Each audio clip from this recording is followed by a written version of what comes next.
Hi friends, ನಮ್ಮದು ಇವತ್ತೊಂದು site marking ಇದೆ. ಮಾರ್ಕ್ ಹಾಕೋಕ್ಕೆ ಮುಂಚೆನೇ ನಮ್ಮ ಓನರ್ ತೆಂಗಿನ ಸಸಿನ ತಂದು ಹಾಕ್ತಾಯಿದ್ದಾರೆ. ಏನಕ್ಕಂತಂದರೆ ತೆಂಗಿನ ಸೈಟಲ್ಲಿ ತೆಂಗಿನ ಮರ ಇರುತ್ತೆ ಎರಡು, ಅದನ್ನು ತೆಗೆಸಿಬಿಟ್ಟು ಎರಡು ಸಸಿ ಇಲ್ಲಿ ಹಾಕಿಬಿಟ್ಟು ಇದು ಪೂಜೆ ಮಾಡಿ ಇದಕ್ಕೆ ಪೂಜೆ ಎಲ್ಲ ಇದು ಮಾಡಿ ಸೈಟ್ ಅದು ತೆಗೆಸಿಬಿಟ್ಟು ಆಮೇಲೆ ಇಲ್ಲಿ ಮಾರ್ಕ್ ಮಾಡಿದರು.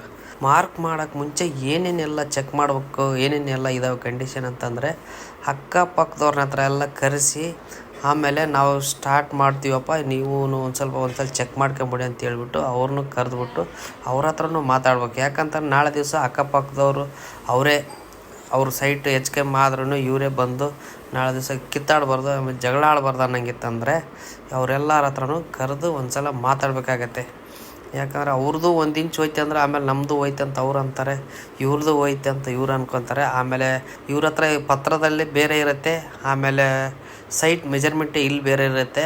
ಹಾಗಾಗಿಬಿಟ್ಟು ಅಕ್ಕಪಕ್ಕದವ್ರ ಹತ್ರ ಮಾತಾಡ್ಕೊಂಬಿಟ್ಟು ಕೆಲಸ ಸ್ಟಾರ್ಟ್ ಮಾಡಬೇಕು. ಯಾವುದೇ ಕಾರಣಕ್ಕೂ ಈ ಥರ ಹಂಗೆ ಇಟ್ಕೊಳ್ಳೋದು ತುಂಬಾ ತಪ್ಪಾಗುತ್ತೆ. ಹಂಗಾಗಿಬಿಟ್ಟು ಎಲ್ಲರನ್ನ ಕರೆಸಿ ನಾವು ಚೆಕ್ ಮಾಡಿ ನಮ್ಮ ಕೆಲಸನ ನಾವು ಇವಾಗೆಲ್ಲ ಕರೆಕ್ಟಾಗಿ ಎಲ್ಲರ ಹತ್ರ ಕೇಳ್ಕೊಂಡು ಸ್ಟಾರ್ಟ್ ಮಾಡಿ ಇವತ್ತು ನಾವು ಮಾರ್ಕಿಂಗ್ ಎಲ್ಲ ಮುಗೀತು. ಹೇಗಿದೆ ಅಂತ ಒಂದ್ಸಲ ಕಮೆಂಟಲ್ಲಿ ತಿಳಿಸಿ ಫ್ರೆಂಡ್ಸ್.